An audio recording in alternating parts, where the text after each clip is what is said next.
भारत सरकार ने कनाडा के प्रधानमंत्री को नाम लेकर एक बार फिर अच्छे ढंग से समझाया है।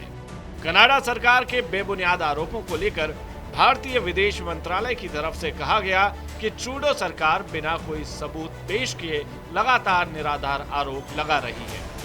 भारतीय विदेश मंत्रालय ने बयान जारी कर इसे ट्रूडो का राजनीतिक एजेंडा बताया। विदेश मंत्रालय ने ऑफिशियल चैनल के जरिए बयान जारी किया, जिसमें कनाडा में मौजूद भारतीय उच्चायुक्त और राजनयिकों को एक केस में पर्सन ऑफ इंटरेस्ट बताया गया। यानी कनाडा सरकार भारतीय उच्चायुक्त और राजनयिकों को इस मामले में संदिग्ध मान रही है। हालांकि किस केस में वो संदिग्ध हैं, ये नहीं बताया गया। विदेश मंत्रालय की तरफ से आए बयान में कहा गया कि बीते साल सितंबर 2023 में ट्रूडो की ओर से निराधार आरोप लगाने के बाद से कनाडा सरकार अब तक एक भी सबूत नहीं दे पाई है, जबकि भारत सरकार कई बार इस मामले में सबूतों की मांग कर चुकी है। विदेश मंत्रालय ने यह भी कहा कि ट्रूडो सरकार ने यह कदम उन बातचीत के बाद उठाया है जिसमें उन्होंने किसी भी तरह का कोई तथ्य पेश नहीं किया। भारत ने संदेह जताया कि निज्जर हत्याकांड की पूरी जांच के जरिए भारत की छवि को खराब कर राजनीतिक लाभ हासिल करने की कोशिश की जा रही है। कनाडा का रुख डेफिनेटली देखिए, कनाडा का एक हिसाब हो गया ना, दूध का जला छाछ को भी फूक फूक कर पिए। तो कनाडा अब भारत से रिश्तों को बहुत ही डेलिकेटली और बहुत ही रिस्पॉन्सिबली ले रहा है मेरे विचार से, और वो जल्दी से कोई ऐसी स्टेटमेंट्स नहीं दे रहा है। हालांकि मुझे ये नहीं लगता कि आगे चलते हुए समय में भी कनाडा इसी तरह का संतुलन बनाए रखेगा।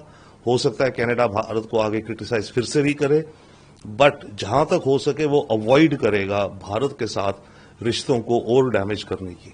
इसके अलावा विदेश मंत्रालय ने कहा कि कनाडा के प्रधानमंत्री जस्टिन ट्रूडो का भारत विरोधी एजेंडा पहले ही एक्सपोज हो चुका है।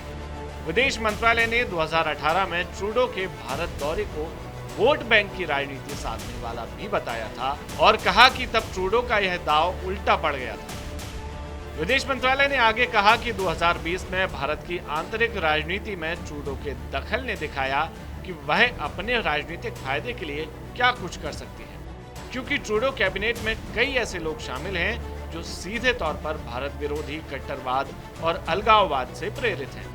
साथ ही ट्रूडो सरकार ने जानबूझकर ऐसे लोगों को कनाडा में पनाह दे रखी है जो इंडियन डिप्लोमेट्स को डराने धमकाने का काम करते हैं और इन्हें अभिव्यक्ति की आजादी के नाम पर कुछ भी करने की छूट दी गई है।